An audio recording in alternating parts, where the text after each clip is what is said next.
नवीन और जया का प्यार स्कूल से शुरू होकर कॉलेज तक पहुंच चुका था। दोनों एक दूसरे से बेहद प्यार करते थे और दोनों ने एक साथ ढेर सारे सपने देख रखे थे अपनी खुशहाल ज़िंदगी के। नवीन का ये आखिरी साल था कॉलेज में। शाम को मिलने की बात कहकर जया ने फ़ोन काट दिया था। नवीन ने घड़ी देखी, अभी दिन के 3 बज रहे थे। वो जया से मिलने के लिए बेचैन हो रहा था।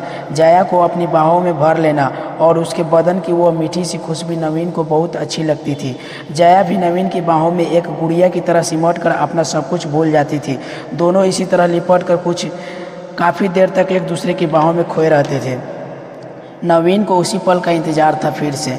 आज नवीन ने महसूस किया कि जया की आवाज़ में एक बेचैनी सी थी, शायद मुझसे मिलने की बेचैनी। नवीन ने मन ही मन सोचा और मुस्कुराया। शाम होने को आई थी। अचानक नवीन के घर की घंटी बजी और इससे पहले कि नवीन दरवाजे तक पहुंचता, उसकी मां ने दरवाज़ा खोला। जया ही थी। उसने नवीन की मां को नमस्ते की और सीधे नवीन के कमरे की तरफ बढ़ गई। नवीन की मां को उनके प्यार के बारे में पता था, इसलिए वो मुस्कुरा कर रह गई। नवीन, मैं चाय बना रही हूँ, आके ले जाना थोड़ी देर में किचन से, नवीन की मां ने वहीं से नवीन को कहा। अच्छा मां, नवीन ने कमरे के भीतर से ही जवाब दिया। दरवाज़ा हल्का सा बंद कर नवीन ने जया को अपनी बाहों में भर ली। जया के बदन की इसी खुशबू के लिए वो इंतजार कर रहा था अब तक। जया ने गुलाबी रंग का सलवार कुर्ता पहना हुआ था। ये रंग उसके गोरे बदन पर खूब जचता था। नवीन की बाहों में सिमटी जया ने अचानक अपना सर नवीन की तरफ उठाया। नवीन का जैसे सीना फट गया हो जया की तरफ देखकर। जया की आंखों में आंसू की मोटी मोटी बूंदें थी। नवीन हक्का बक्का होकर समझ नहीं पाया कि अचानक से ये क्या हो गया। फिर उसने सबसे पहले जया के आंसू पोंछे, उसका फूलों जैसा कोमल चेहरा अपने दोनों हथेली के बीच लिए और पूछा, क्या हुआ जान, तुम रो क्यों रही हो बाबू।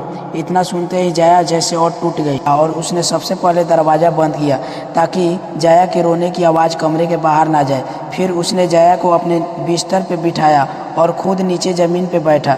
जया के हाथ अपने हाथों में लेकर उसने जया से कहा, जान अब बोलो, ऐसा क्या हो गया कि मेरी बाबू इतना रो रही हो।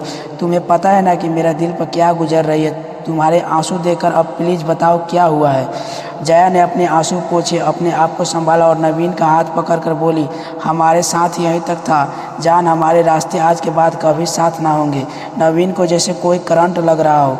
उसने जया के हाथ को कस के दबाया और चीखा, क्या पागलों जैसी बात कर रही हो, होश में तो हो तुम बाबू। जया की आंखों से फिर से आंसू टपकने लगे।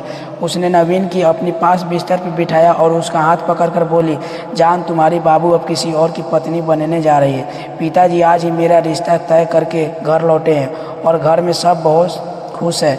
नवीन पागलों की तरह उसकी तरफ देखकर जया की बातें सुन रहा था। उसे समझ में नहीं आ रहा था कि वो कैसे और क्या बोले। फिर थोड़ी देर बाद जैसे उसे होश आया, उसने जया की आंखों में झांक कर कहा, तुम मजाक कर रही हो ना जान। हालांकि नवीन की आवाज़ का कंपन खुद नवीन को बता रहा था कि वो जानता था कि सब कुछ खत्म हो चुका है और मजाक नहीं कर रही है। जया ने उसकी सवाल का जवाब नहीं दिया। अपने चेहरे को अपने दुपट्टे से पोंछकर उसने नवीन से पूछा, क्या तुम्हें सच में ये मजाक लग रहा है बाबू।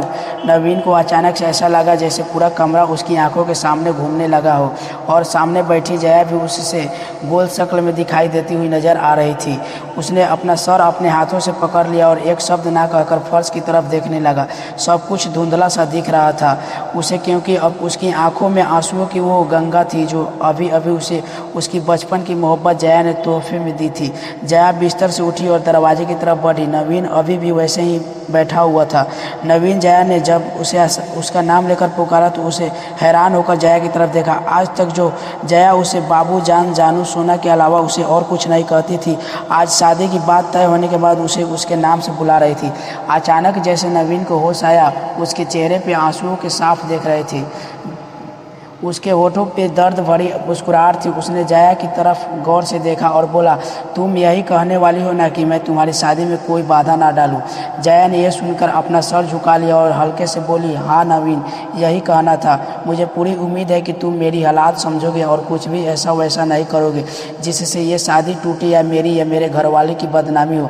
नवीन हैरानी से जया को देखते ही रह गया। ये था उसके बचपन का प्यार, जिसे ये तक पता नहीं कि वो ऐसा कुछ करने की सोच भी सकता है जिससे जया भी घर वालों का कोई नुकसान हो। क्या इतना ही जानती थी जया उसे। नवीन ने जला साफ किया कुछ कहने को, मगर फिर रुक गया।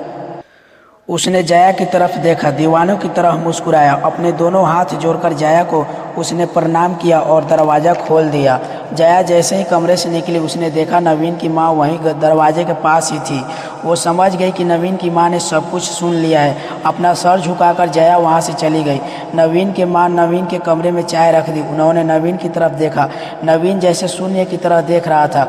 उसकी माँ बेटे का दर्द देख नहीं पाई और बिना कुछ कहे कमरे से निकल गई। नवीन की जैसे चेतना वापस आई। उसने चाय के कप को देखा। चाय से निकलती भाप उसे अपने जख्मी दिल की धुएं की तरह लगी। उसे जया का चेहरा याद आया। उसके आंसू अब नकली से दिख रहे थे और जया के चेहरे पे शादी तय हो जाने की खुशी अब वो याद कर पा रहा था। नवीन का दिल ही नहीं भरोसा भी टूटा था।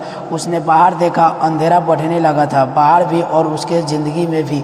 नवीन की आंखों में आंसुओं का नया समंदर फिर से दस्तक दे रहा था।